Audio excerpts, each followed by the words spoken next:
All right, welcome. Today we're diving straight into an explainer of this incredibly fascinating paper called the TriSync Medical Hypothesis, put together by Dr. Joseph Peter Delaney. We are going to be uncovering the actual physiological hardware behind our emotional intelligence. Seriously, if you've ever felt like your brain and your emotions are running on two completely different operating systems, well, this paper suggests you might actually be right, and it proposes a scientifically grounded way to literally sync them up. Here is our roadmap for this explainer. 1. The emotional intelligence problem. 2. Meet the TriSync hypothesis. 3. The heart of the matter. 4. Mapping our autonomic space. 5. Evidence for and against. And 6. The future of healthcare. Let's jump right in. Section 1. The emotional intelligence problem.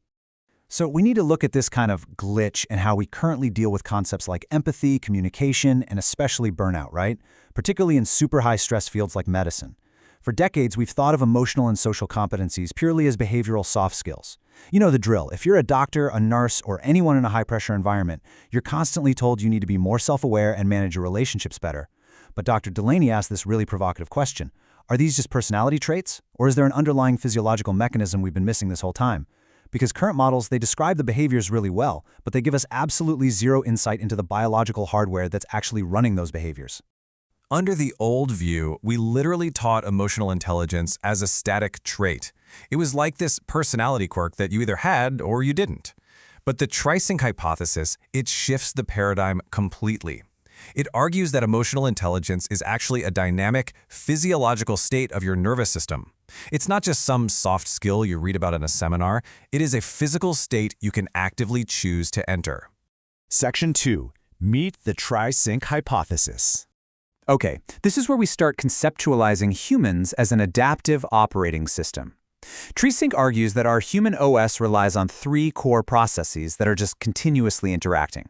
And these align perfectly with Bloom's famous domains of learning: thinking, which is your cognitive processing; feeling, which is your motivation and appraisal; and doing, the actual physical action you take. The paper treats these not as static end-goal categories, but as highly dynamic processes constantly regulating each other. So when you're super stressed and you snap at a coworker, that's essentially a system crash, where an unregulated feeling completely overrides your deliberative thinking and doing. You know Daniel Goleman's famous 12 emotional intelligence competencies? Things like empathy, conflict management, emotional self-control. TriSync says we shouldn't think of those as standalone skills. Instead, they hypothesize that these are simply higher-order software programs. They are basically just complex patterns of coordination among those three simple baseline processes: thinking, feeling, and doing. Empathy, for instance, isn't magic. It's just your system effectively modeling someone else's feeling within your thinking, which then guides attuned doing. Section 3. The heart of the matter. Now, if we really are an operating system, what exactly is the master clock syncing all of our software? And more importantly, how on earth do we control it? Well, the paper identifies cardiac coherence as that master clock.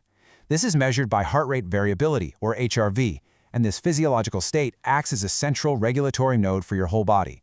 When your heart rate variability falls into this specific, rhythmic pattern, it provides the literal physical substrate that integrates your thinking, feeling, and doing. It essentially boasts your emotional intelligence in real time. And the best part? You absolutely don't need a $1 million machine to trigger this state. By simply pacing your breathing at a very specific rhythm that resonates with your individual HRV, and combining that with a positive emotion, you can deliberately cultivate this cardiac coherence. Dr. Delaney argues that doing this actively syncs your systems to improve your executive function, your focus, and your overall resilience to stress. It's basically a manual override for your nervous system. Section 4. Mapping our autonomic space.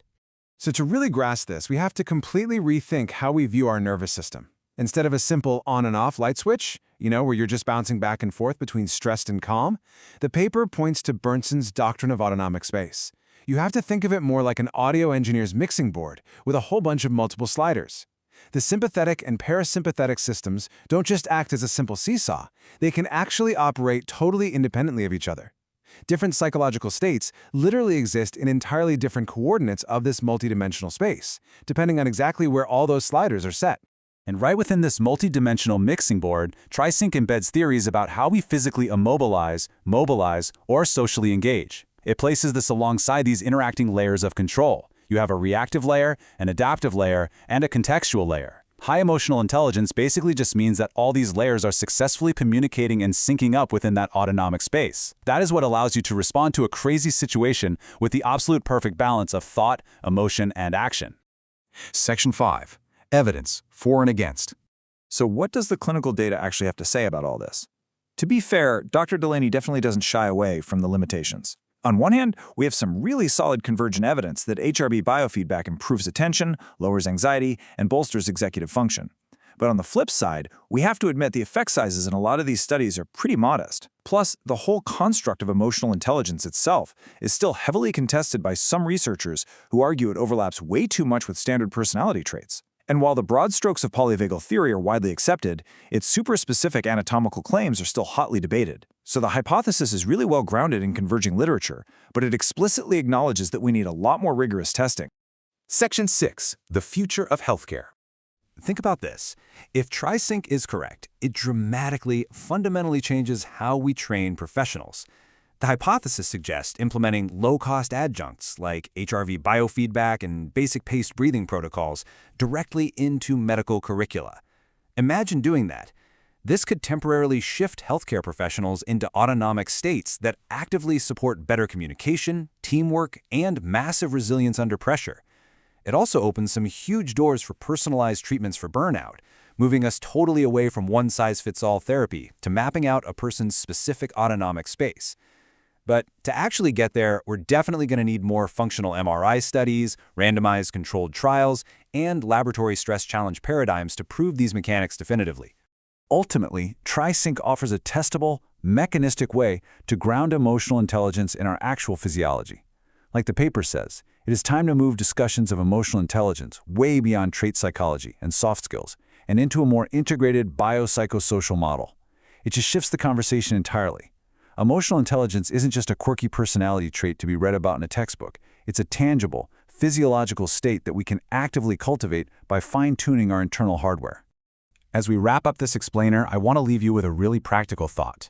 Knowing that your heart rate variability acts as a master clock, regulating your emotional intelligence and integrating your executive functions, how are you going to sync your thinking, feeling, and doing today? Can you find just a quick moment to use your breath to reset your operating system?